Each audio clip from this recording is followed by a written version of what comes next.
राधे राधे दोस्तों, कैसे हैं आप सब? आज की कहानी है सच और परिवार के रिश्तों का टकराव। कस्बे का आसमान हल्का सा धुंधला था।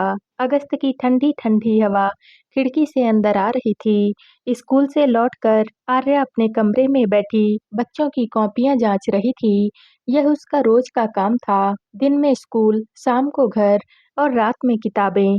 वह कम बोलने वाली, सीधी-सादी और दुनिया के मामलों से दूर रहने वाली लड़की थी।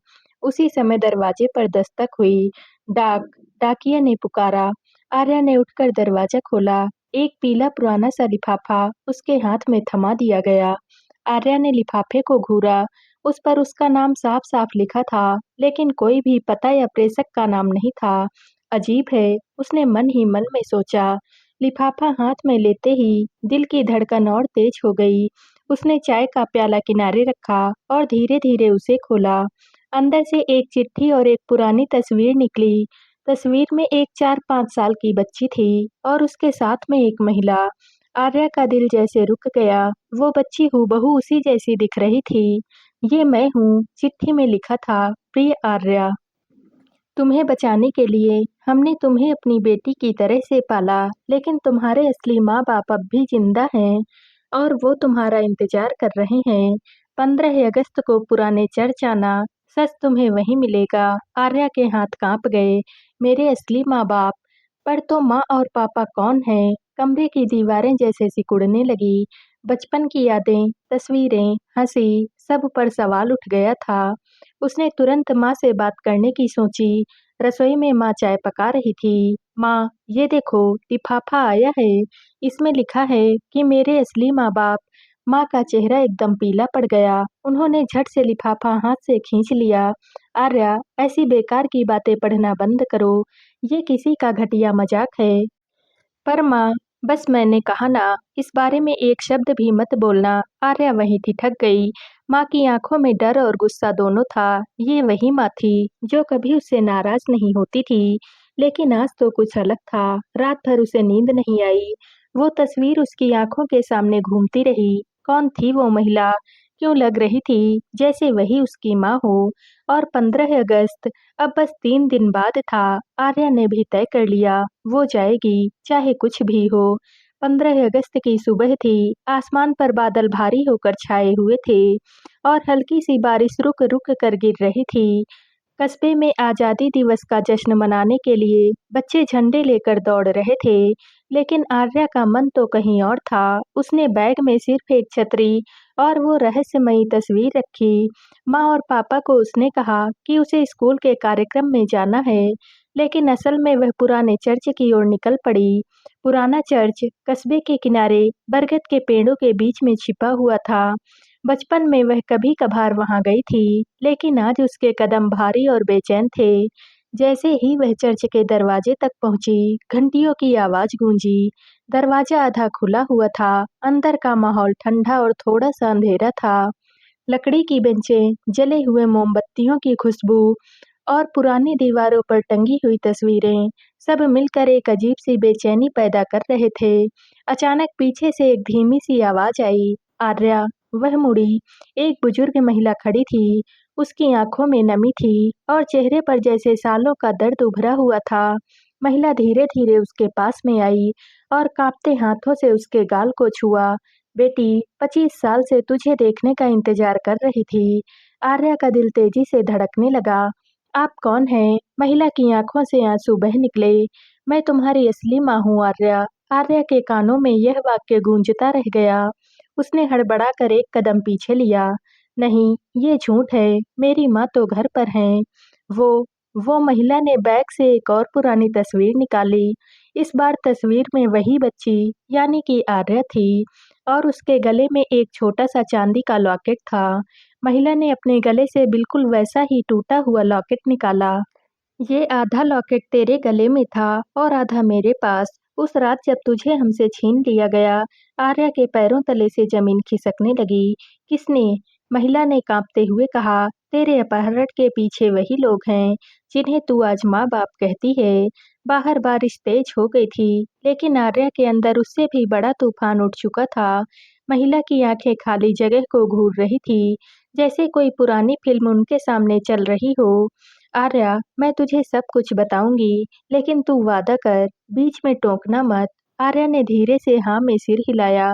महिला ने गहरी सांस ली और उसने कहना शुरू किया, 25 साल पहले मैं और तेरे पिताजी शहर के एक बड़े अस्पताल में डॉक्टर थे। तू हमारे घर की पहली और इकलौती संतान थी। हम लोग बहुत खुश थे, बहुत ज़्यादा खुश। लेकिन हमारे आसपास में ऐसे लोग भी थे जो हमारी इस खुशी से जलते थे। तेरे जन्म के समय ही मैंने तेरे गले में ये चांदी का लॉकेट पहना दिया था। तेरे पिताजी कहते थे कि ये हमारा लकी चार्म है। महिला की आवाज भारी होने लगी। फिर एक रात, तू सिर्फ 3 साल की थी, हम एक शादी में गए हुए थे और तू नाच गाने में मस्त थी। लेकिन जैसे ही बिजली गई, सब अंधेरा हो गया और अगले ही पल में तू गायब थी। आर्या का दिल बहुत जोर जोर से धड़क रहा था। हमने पुलिस में रिपोर्ट भी लिखाई, शहर के हर कोने में ढूंढा, लेकिन तू कहीं भी नहीं मिली। पुलिस ने कहा कि शायद तुझे सीमा पार बेच दिया गया है। मैंने फिर भी मैंने उम्मीद नहीं छोड़ी। लेकिन फिर कुछ महीनों के बाद किसी ने गुपचुप बताया कि तू यहीं कस्बे में है और एक जोड़ा तुझे अपनी बेटी कहकर पाल रहा है। मैं उनसे मिलने गई, रोकर कहा मुझे मेरी बेटी लौटा दो, लेकिन उन्होंने साफ-साफ इनकार कर दिया। कहा कि तेरे असली माँ-बाप मर चुके हैं। मैं कुछ कर पाती, उससे पहले उन्होंने धमकी दी, अगर मैंने किसी को कुछ भी बताया तो वो तुझे हमेशा के लिए कहीं और ले जाएंगे। महिला रोते हुए बोली, आर्या, मैं तेरी परछाई बनकर तुझे बड़े होते देखती रही। तेरे स्कूल के बाहर, तेरे खेल के मैदान में, यहाँ तक कि तेरे जन्मदिन पर भी दूर से, लेकिन तुझसे कभी भी बात नहीं कर पाई। आर्या के अंदर अजीब सा मिश्रण था, गुस्सा, दर्द और शक। लेकिन उन्होंने ऐसा क्यों किया? वो तो मुझे प्यार करते हैं। महिला ने आंखें पोंछी। प्यार? कभी सोचा है तेरा अतीत तुझसे क्यों छिपाया गया? क्यों तेरे बारे में कभी पुराने रिश्तेदारों से बात नहीं की गई? क्योंकि सच बताने से उनका रिश्ता खत्म हो जाता। बाहर बारिश रुक चुकी थी, लेकिन चर्च के अंदर हवा भारी हो गई थी। आर्या के कानों में बस एक सवाल गूंज रहा था, क्या वाकई में जिनके साथ मैं पली बढ़ी वो मेरे अपहरणकर्ता हैं? चर्च से लौटते समय आर्या के कदम भारी हो चुके थे। बारिश भी थम चुकी थी, लेकिन उसके मन में सवालों की आंधी चल रही थी। वह रास्ते भर सोचती रही, क्या सच में माँ पापा ने मेरा अपहरण किया था? अगर ये बात सच है, तो फिर मैं किस पर भरोसा करूं? जब घर पहुंची, तो दरवाजा आधा खुला हुआ था। अंदर माँ लिविंग रूम में बैठी थी, लेकिन उनका चेहरा देखकर साफ-साफ पता चल रहा था कि वो बेचैन हैं। तुम कहाँ थी आर्या? स्कूल तो गई ही नहीं थी, है ना? माँ की आवाज में गुस्से से ज्यादा डर था। आर्या ने तय कर लिया था, आज वो पीछे नहीं हटेगी। माँ, मुझे सच बताइए, मैं चर्च गई थी और वहाँ किसी ने कहा कि वो मेरी असली माँ है। उन्होंने मुझे तस्वीर दिखाई और ये लॉकेट। उसने बैग से वो पुराना लॉकेट निकाला और माँ के सामने रख दिया। माँ के चेहरे का रंग उड़ गया। उन्होंने तुरंत लॉकेट को छुपाने की कोशिश की, लेकिन आर्या ने हाथ खींच लिया। आप लोग कौन हैं और आपने मुझसे मेरा अतीत क्यों छुपाया? माँ ने गहरी सांस ली, फिर धीरे से बोली, आर्या, अगर मैं सच बताऊं तो तुम्हारा मेरे साथ रिश्ता खत्म हो जाएगा, लेकिन अगर मैं झूठ बोलूं तो ये पाप मेरे दिल पर हमेशा रहेगा। तो सच बताइए। आर्या की आवाज कांप रही थी। माँ ने अपनी आंखें बंद की। हाँ, वो महिला सच कह रही है, तुम उसकी बेटी हो। आर्या के पैरों तले से जमीन खिसक गई। तो आपने मेरा अपहरण किया था? माँ की आंखों में आंसू भर आए। नहीं, हमने नहीं किया, लेकिन जिस रात तुम्हें लाया गया, हमें पता था कि तुम उनकी बेटी हो। तुम्हारे पापा ने कहा कि अगर हमने तुम्हें अपने पास रख लिया तो हम हमेशा के लिए खुश रहेंगे। और उस समय मैं भी तुम्हें देखकर खुद को रोक नहीं पाई। और असली माँ बाप, आपने उन्हें लौटाया क्यों नहीं? माँ फूट फूट कर रो पड़ी, क्योंकि तुम्हारे पापा ने मुझे धमकी दी थी कि अगर मैंने किसी को बताया तो वो तुम्हें कहीं और ले जाकर हमेशा हमेशा के लिए गायब कर देंगे। आर्या का दिल धड़क रहा था। मतलब पापा ने ये सब कुछ किया? माँ ने कांपते हुए कहा, आर्या, तुम्हारे पापा सिर्फ तुम्हें अपनी बेटी मानते हैं, लेकिन सच्चाई ये है, उन्होंने ये सब कुछ अकेले नहीं किया। उनके साथ में एक और इंसान था, कोई ऐसा जिसे तुम रोज देखती हो और उस पर भरोसा करती हो। आर्या का दिमाग सुन्न हो गया। कौन? माँ ने होंठ काटे और फुसफुसाई, तुम्हारा मामा। उस रात आर्या को नींद नहीं आई। माँ की बातें उसके कानों में बार-बार गूंज रही थी। तुम्हारा मामा, कई सवाल थे। मामा क्यों शामिल होंगे? उन्हें तो वह बचपन से अपना सबसे भरोसेमंद मानती थी। रात के करीब 12 बज रहे थे। घर में सब लोग सो चुके थे, लेकिन लिविंग रूम की हल्की-सी रोशनी जल रही थी। आर्या ने धीरे से कमरे का दरवाजा खोला, तभी उसने आवाज़ सुनी, मंद लेकिन साफ। वह चुपचाप दीवार के पीछे छुपकर सब कुछ सुनने लगी। पापा और मामा दोनों लिविंग रूम में बैठे थे। मेज पर विस्की के गिलास रखे थे। पापा धीमे से स्वर में बोले, "तू बेवकूफ़ है, जो चर्च में जाने दिया उसे। मैंने साफ कहा था, 15 अगस्त से पहले उसे कोई सुराग नहीं मिलना चाहिए था।" मामा ने हंसकर कहा, "तुम फिक्र मत करो भाई, उसने चाहे अपनी असली माँ को देख भी लिया हो, पर उसे यकीन नहीं होगा। वैसे भी हम दोनों ने उसके कागजात और बाकी के सारे सबूत कब के नष्ट कर दिए हैं।" आर्या का दिल धक से रह गया। कागजात? मतलब मेरे जन्म के सबूत? पापा ने गहरी सांस ली। तू याद रख, अगर सच बाहर आया तो सिर्फ आर्या नहीं, हम दोनों भी बर्बाद हो जाएंगे। और हाँ, उस औरत को मैं कभी भी माफ नहीं करूंगा, जिसने मेरे घर की खुशी छीनने की कोशिश की थी। मामा ने ठंडी हंसी भरी। अब बस एक ही काम बाकी है, आर्या को इस कस्बे से दूर भेज देना, ताकि वो कभी वापस ना लौटे। ये सुनते ही आर्या के पूरे शरीर में सिहरन दौड़ गई। मतलब वो मुझे फिर से कहीं ले जाने की सोच रहे हैं, जैसे बचपन में। उसने तुरंत चुपचाप कमरे में वापस जाकर दरवाजा बंद कर लिया। उसका दिमाग अब साफ था। अगर मैंने कुछ नहीं किया, तो वो लोग मुझे फिर से गायब कर देंगे। आर्या ने तय कर लिया, अब वो अपने असली माँ-बाप से मिले बिना यहाँ नहीं रुकेगी और पापा-मामा का सच सबके सामने लाकर रहेगी। सुबह होते ही आर्या का मन और भी बेचैन था।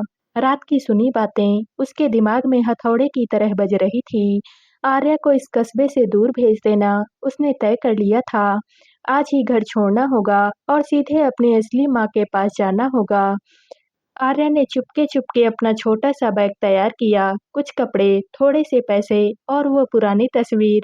वह जानती थी कि बस में बैठते ही पापा को शक हो सकता है, इसलिए उसने सोचा कि वह पैदल कस्बे से बाहर जाएगी और फिर दूसरी गाड़ी पकड़ेगी। लेकिन तभी रसोई से मामा की आवाज़ आई, "आर्या, आज तुम्हें कहीं जाना है क्या?"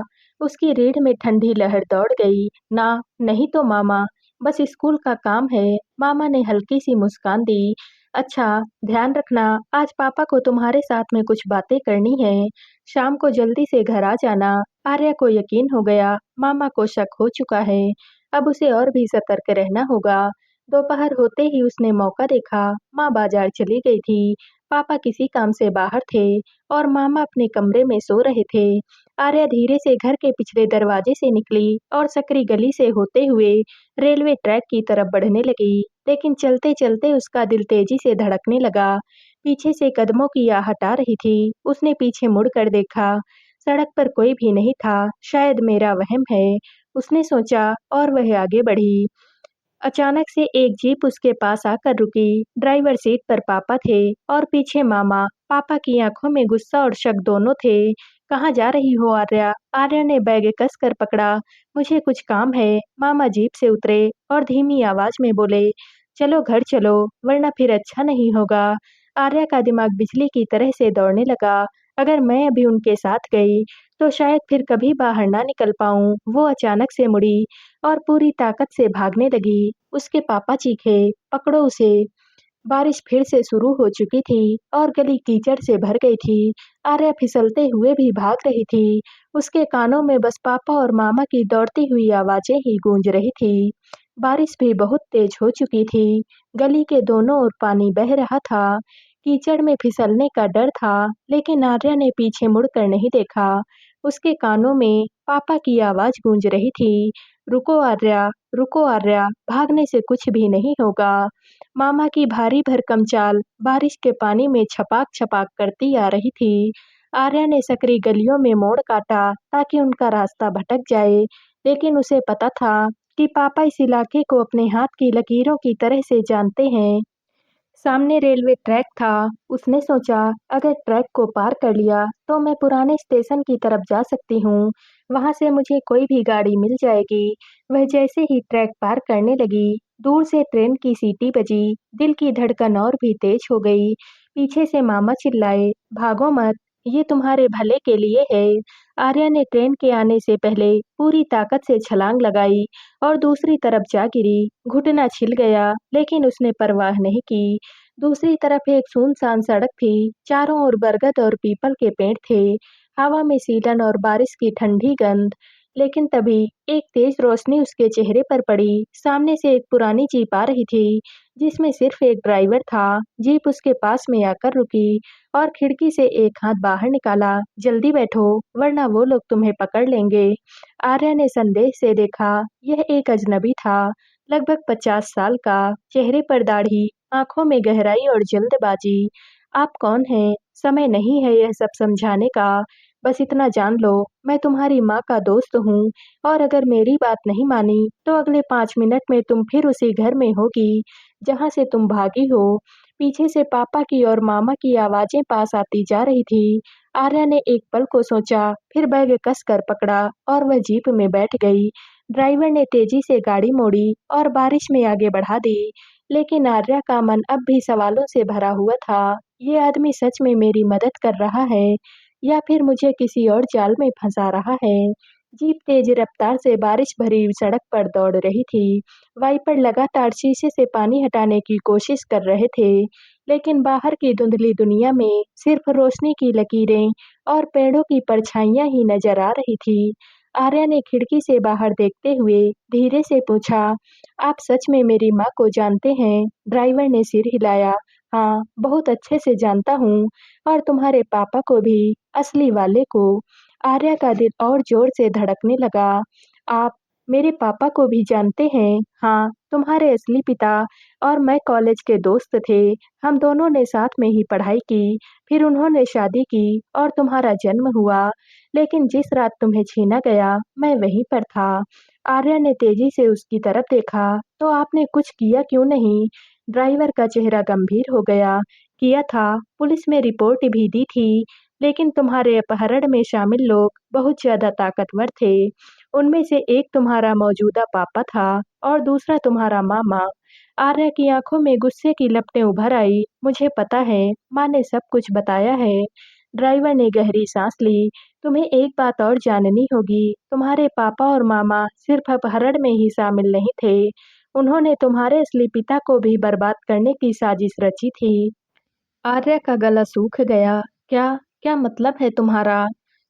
ड्राइवर ने जीप की सीट के नीचे से एक पुराना लोहे का बक्सा निकाला। इसमें वो सारे सबूत हैं, कागज, फोटो, गवाहों के बयान, जो यह साबित करते हैं कि तुम्हारे पापा और मामा ने न सिर्फ तुम्हें चुराया, बल्कि तुम्हारे असली पिता पर झूठा केस डालकर उन्हें जेल भी भेजा।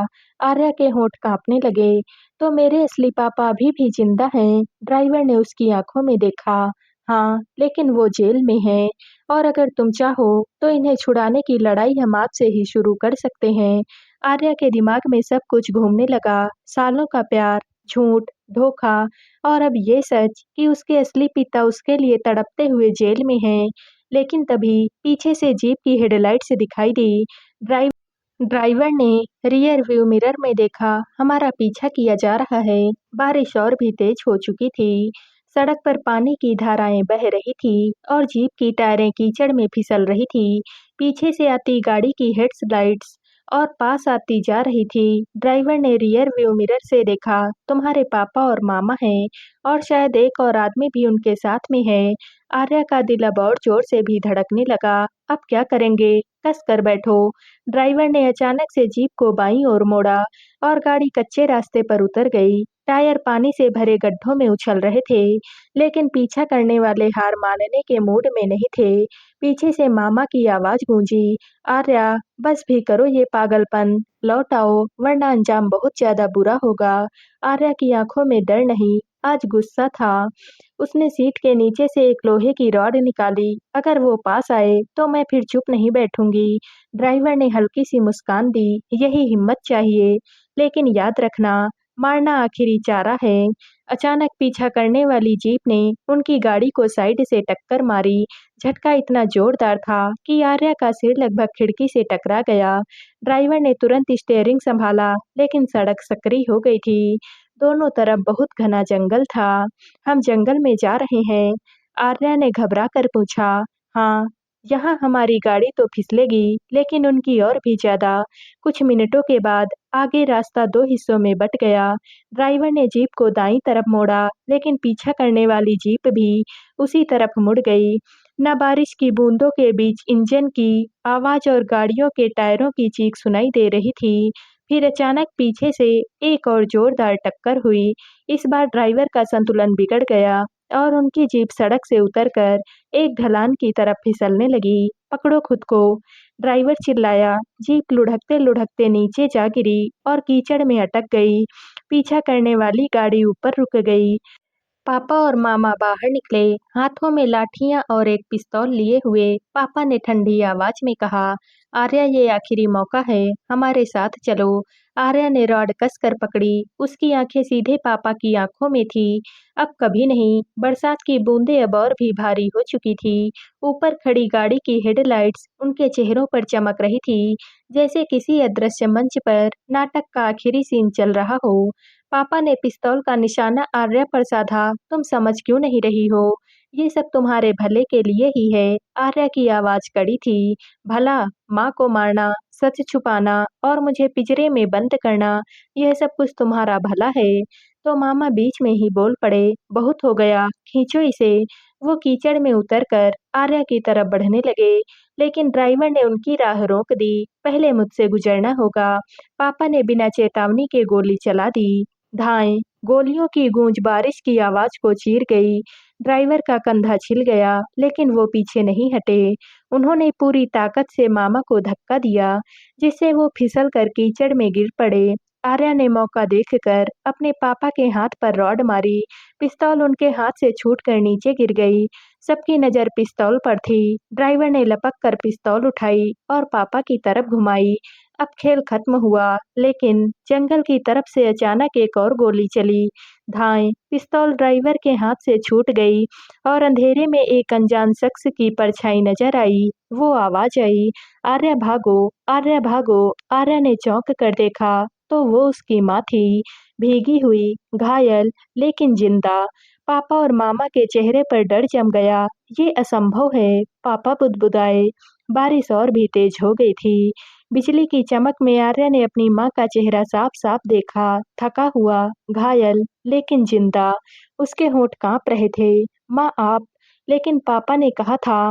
माँ ने उसे अपनी बाहों में भर लिया। झूठ कहा था बेटा। उन्होंने मुझे मारने की कोशिश की थी, लेकिन मैं बच गई और तब से तुम्हें बचाने का रास्ता ढूंढ रही थी।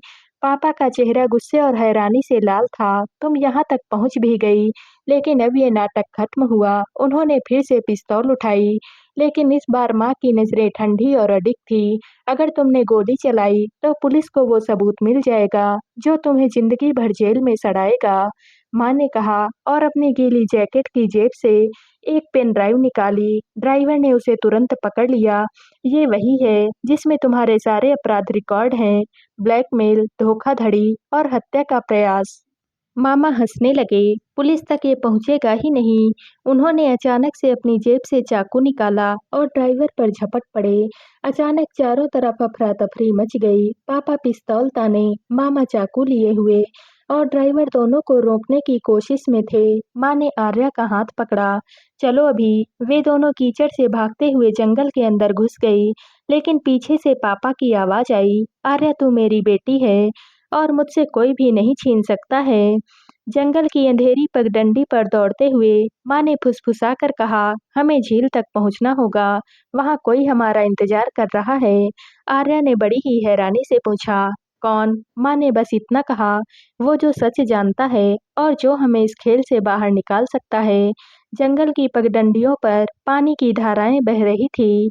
बारिश ने रास्ता फिसलन भरा बना दिया था, लेकिन माँ और आर्या बिना रुके ही दौड़ रही थी। पीछे से पत्तों की चरमराहट और पापा की गुस्साई आवाज और भी पास आती जा रही थी। माँ वो पकड़ लेंगे, आर्या ने हाँफते हुए बोला।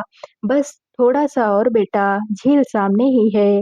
माँ की आवाज में एक अजीब सा भरोसा था। जैसे ही वे झील के किनारे पर पहुंची, आर्या ने देखा पानी पर धुंध की मोटी चादर फैली हुई थी और बीच में एक छोटी सी नाव भी बंधी हुई थी। उस नाव में एक लंबा सा आदमी खड़ा था। रेनकोट की हुड से उसका चेहरा ढका हुआ था। माँ ने हाथ हिलाया, हम यहाँ हैं। वो आदमी तेजी से नाव किनारे ले आया और बोला, जल्दी बैठो, उनके पास वक्त बहुत ज्यादा कम है। आर्या भी झिझक गई। ये कौन है माँ? माँ ने बड़े ही धीमे स्वर में कहा, तुम्हारे असली रक्षक, तुम्हारे मामा नहीं, तुम्हारे नाना हैं। आर्या ने चौंक कर उस आदमी की तरफ देखा। वो होठ हटाते ही उसकी आंखों में आंसू आ गए। मैंने तुम्हें बचपन से नहीं देखा, लेकिन आज तुम्हें मैं खोने नहीं दूंगा। इसी बीच पापा और मामा झील के किनारे पहुंच गए। पापा ने पिस्तौल तानते हुए चिल्लाया, नाव किनारे लगाओ, वरना मैं तुम्हें गोली मार दूंगा। नाना की आंखों में एक अजीब सी ठंडक थी। गोली चलाओ, लेकिन याद रखो, पेन ड्राइव मेरे पास नहीं है। मामा हक्का बक्का, क्या मतलब है तुम्हारा? नाना मुस्कुराए, मतलब ये है कि सबूत अभी इसी झील के नीचे डूबा है और सिर्फ मैं जानता हूँ कि कहाँ है। पापा एक पल को ठिठके और उसी पल नाना ने नाव को धक्का देकर पानी में आगे बढ़ा दिया। बारिश की बूंदें और तेज हो गई। गोलियों की आवाज पानी में गुम हो चुकी थी। आर्या का दिल तेजी से धड़क रहा था। उसे पता था कि अब खेल और भी अधिक खतरनाक हो चुका है। नाव झीलों के बीचों बीच में पहुंच गई थी। चारों ओर सिर्फ पानी ही पानी, धुंध और बारिश की आवाज थी। आर्या की सांसें तेज थी। नाना, वो सबूत सच में यही है? नाना ने सिर हिलाया। हाँ, लेकिन उसे निकालना आसान नहीं होगा। इसे मैंने सालों पहले डुबोया था ताकि सही समय पर ही निकाला जाए। माँ चुपचाप से चारों ओर देख रही थी, जैसे उन्हें किसी खतरे का आभास हो। और फिर झील के दूसरी तरफ से मोटर बोट की गर्जना सुनाई दी। पापा और मामा ने किसी तरह से एक पुरानी बोट ढूंढ ली थी और अब वो तेजी से उनकी तरफ बढ़ रहे थे। तुम लोग बच नहीं सकते हो, पापा की आवाज गूंज रही थी। नाना ने जल्दी से नाव के नीचे बंधा एक छोटा सा ऑक्सीजन सिलेंडर और टॉर्च निकाला। मुझे नीचे जाना होगा, तुम दोनों यहाँ रहो और अगर कुछ भी हो ये नाव किनारे ले जाना। आर्या घबरा गई, लेकिन अगर उन्होंने आपको देख लिया तो? नाना मुस्कुराए, मैं तैराकी में उनका बाप हूँ बेटी। इतना कहकर वो पानी में कूद गए। बारिश में पानी की सतह पर बस लहरें रह गई। माँ ने पिस्तौल निकाल ली थी, जो शायद उन्होंने नाना से ली थी। आर्या, अगर वो पास आए तो डरना मत। मोटर बोट अब बिल्कुल पास थी और पापा की आंखों में पागलपन साफ साफ झलक रहा था। पेन ड्राइव दो, वरना ये झील तुम्हारी कब्र बन जाएगी। अचानक से झील के पानी से नाना बाहर आए। उनके हाथ में एक जंग लगी लोहे की डिब्बी थी। यही है सबूत।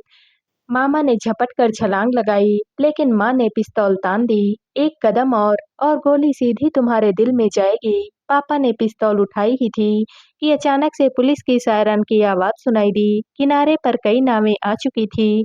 आर्या ने हैरानी से माँ की तरफ देखा।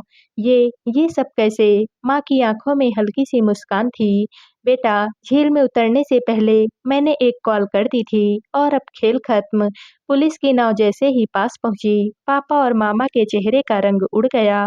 इंस्पेक्टर राठौर ने दोनों को घेरते हुए कहा, खेल बहुत हो गया, हथियार नीचे डालो। पापा ने एक पल को हिचकिचाया, लेकिन पुलिस की बंदूकें देखकर धीरे धीरे पिस्तौल पानी में फेंक दी।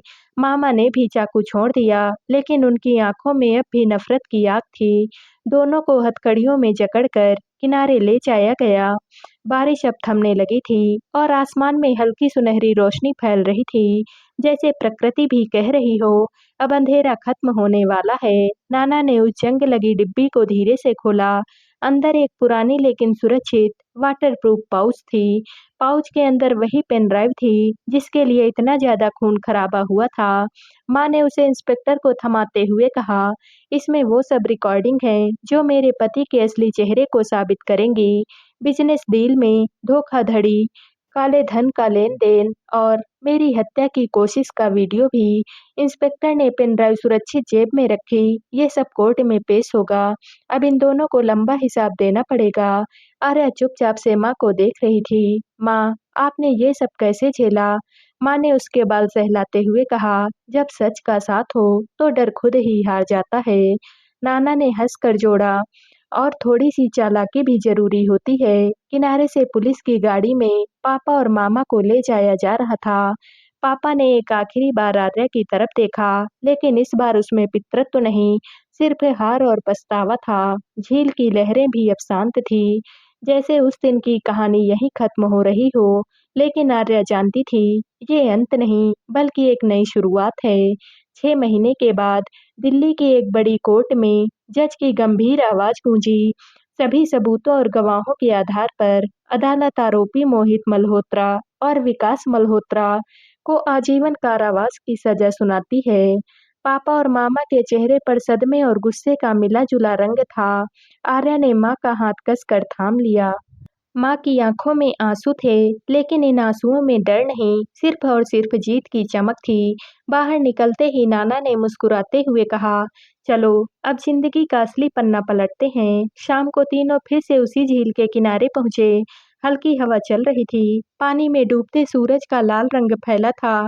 माँ ने पानी में फूल बहाए, ये उन लोगों की याद में जिन्होंने सच के लिए लड़ाई लड़ी। तभी आर्या की नज़र पानी में तैरती एक छोटी कांच की शीशी पर पड़ी। जिज्ञासा में उसने उसे उठाया। अंदर एक पुरानी फोटो और एक नोट था।